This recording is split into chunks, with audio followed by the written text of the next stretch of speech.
Alhamdulillah Rabbil Alamin. Bersalawat kita kepada Rasulullah sallallahu alaihi wasallam biqaulin Allahumma shalli ala sayyidina Muhammad wa ala ali sayyidina Muhammad. Assalamu alayka ya Rasulullah. Bapak Ibu jamaah salat fardu zuhur yang dimuliakan oleh Allah Subhanahu wa taala, mari kita mulai ta'lim ini dengan membacakan Ummul Quran Al-Fatihah.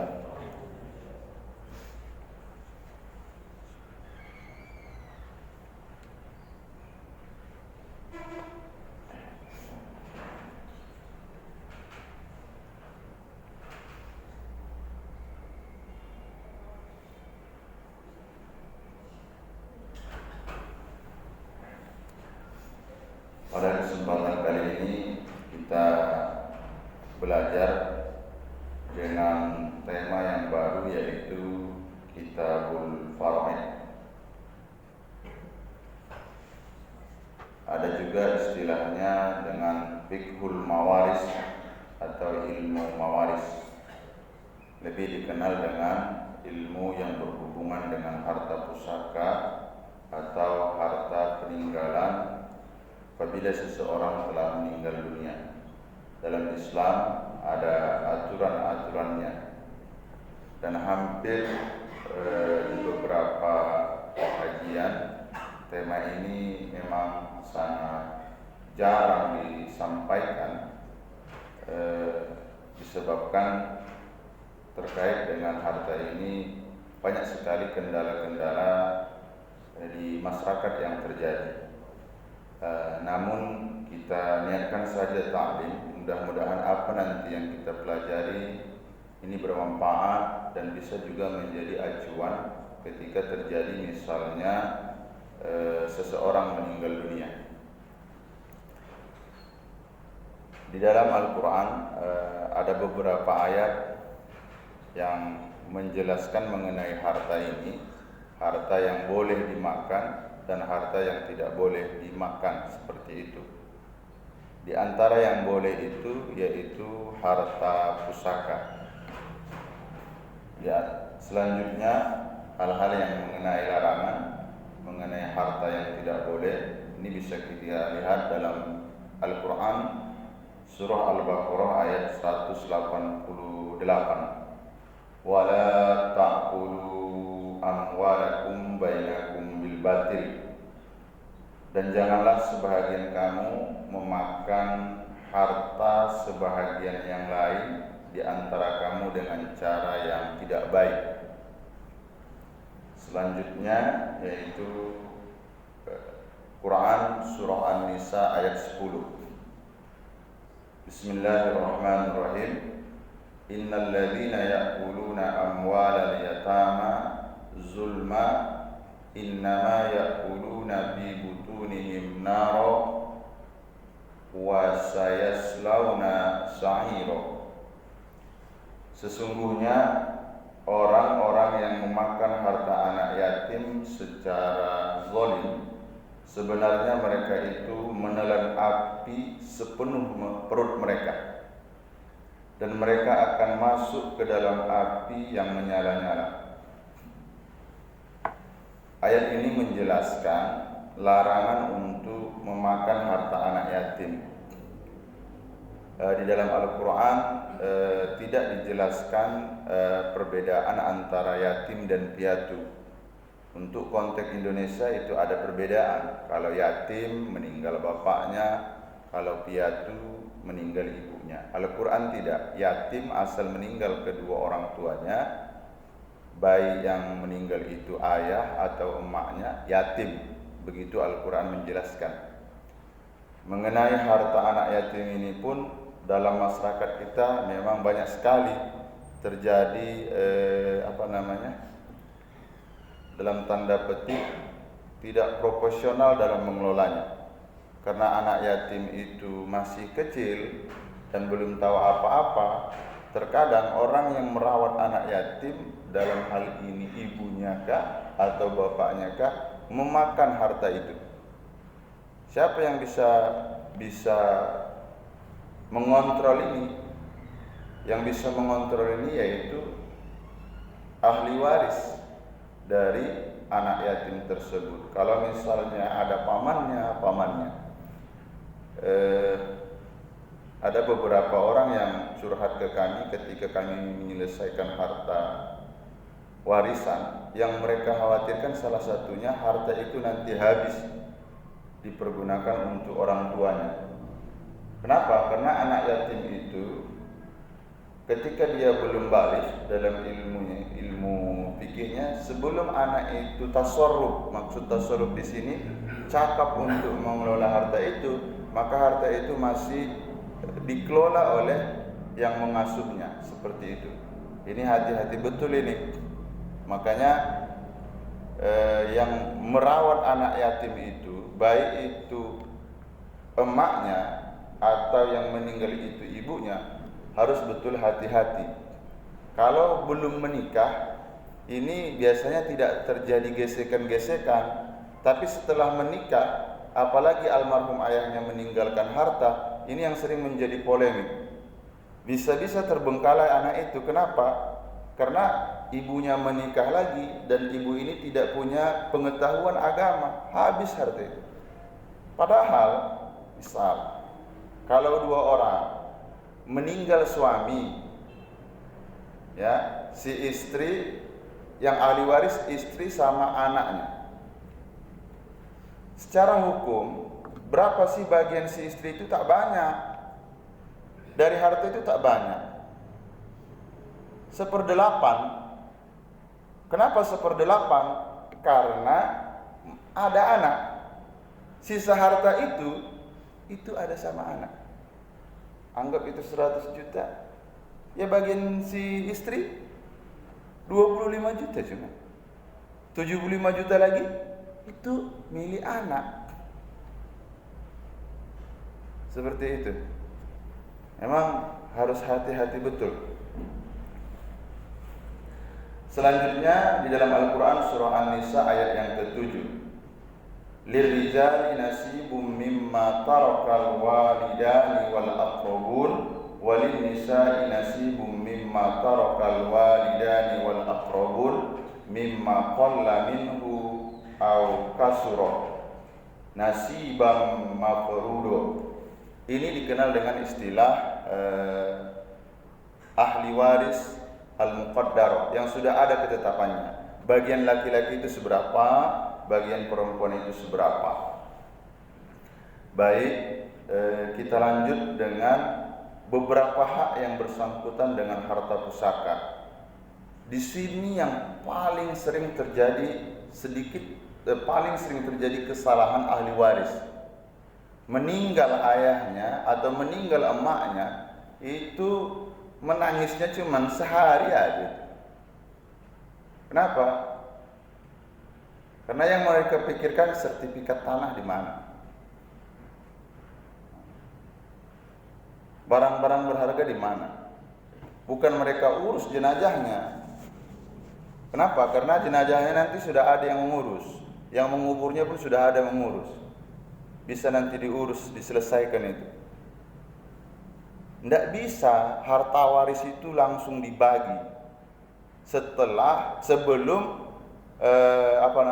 selesai permasalahan mayit ini. Maksudnya apa? Sebelum harta pusaka itu dibagi, dicek dulu. Yang pertama, yaitu yang bersangkutan dengan harta seperti zakat dan sewa. Misal, dia memiliki harta 100 juta. Dari 100 juta itu, kalau seandainya dia dalam bentuk rupiah, keluarkan dulu zakat mal dari harta itu. Kalau tidak, inilah yang dikatakan itu, kata orang-orang tua kita dulu, jangan gara-gara harta itu menjadi beban untuk si mayit.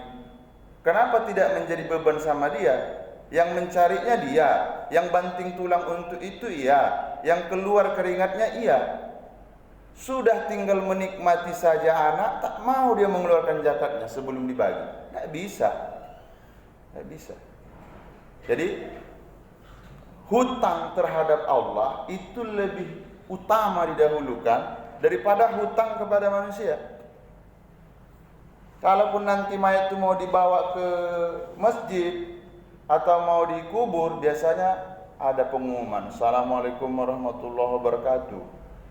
Bapak, Ibu, sohibu takziah, ini ayah kami, emak kami. Kalau misalnya ada hutang piutang, mohon disampaikan sama kami. Hutang yang berhubungan sama manusia, hutang dia sama Allah. Cek dulu. Harta ayah itu banyak enggak? Banyak.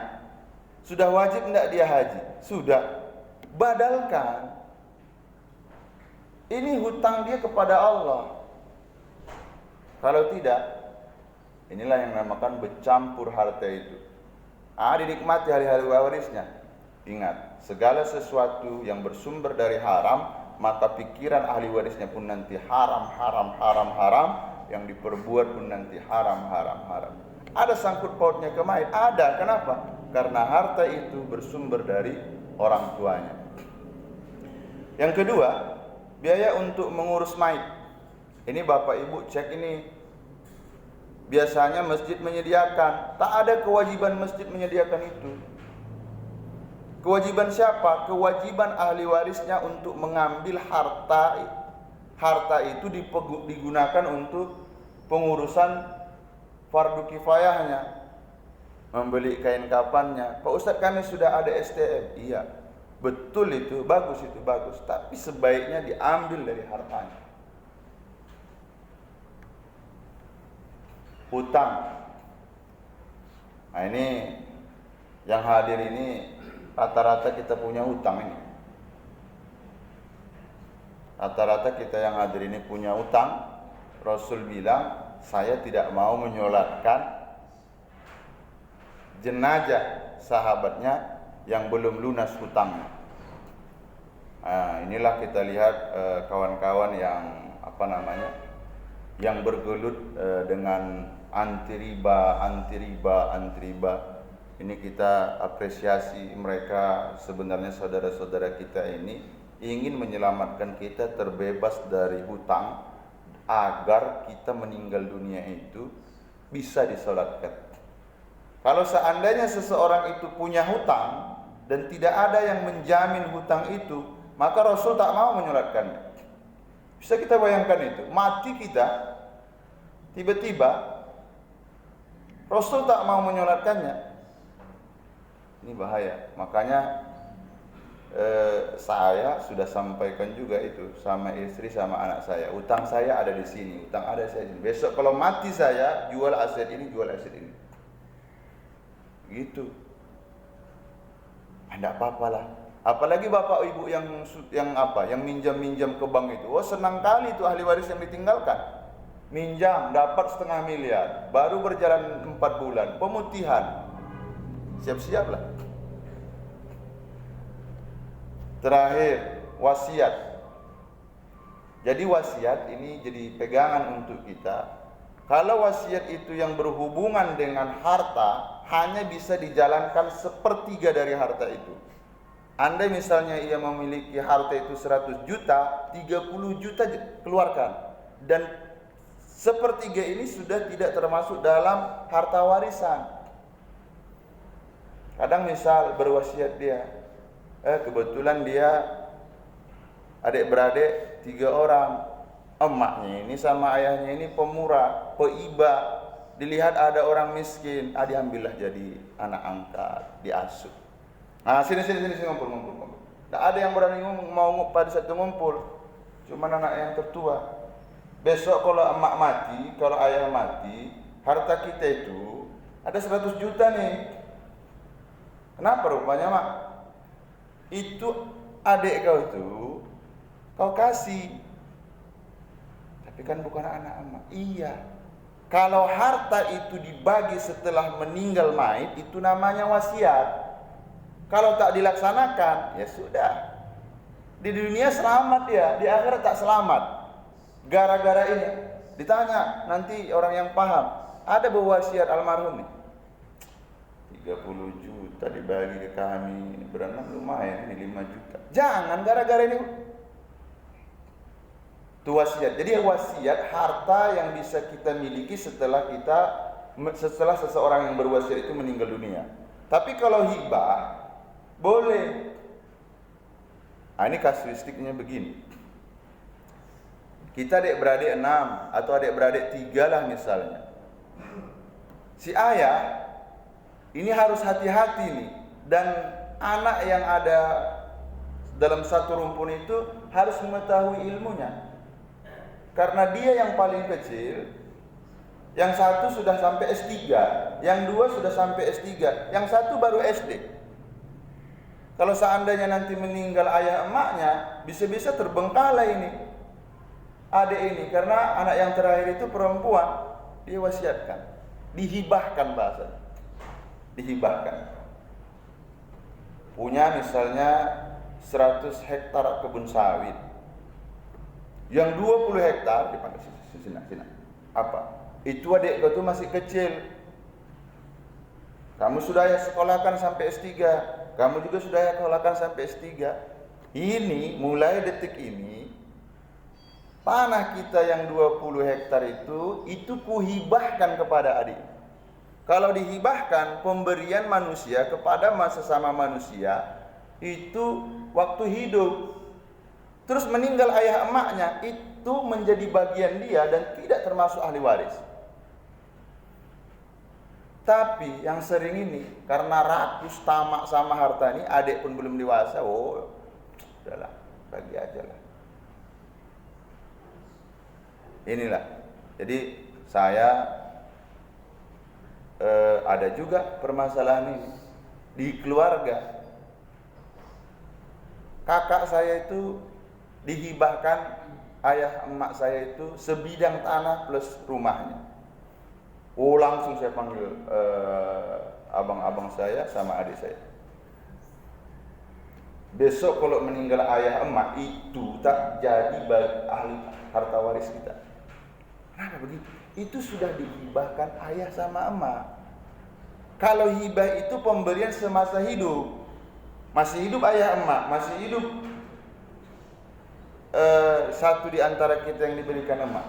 Terus hati kita ini janganlah bertanya-tanya. Kami kan adik-beradik 5, kami kan adik-beradik 4. Mengapa dia saja? Jangan. Itu hak ayah emak kita. Nah, ini yang terkadang terjadi kecemburuan sosial. Padahal yang mencari harta itu ayah kita, yang mencari harta itu emak kita. Ini tak boleh nih.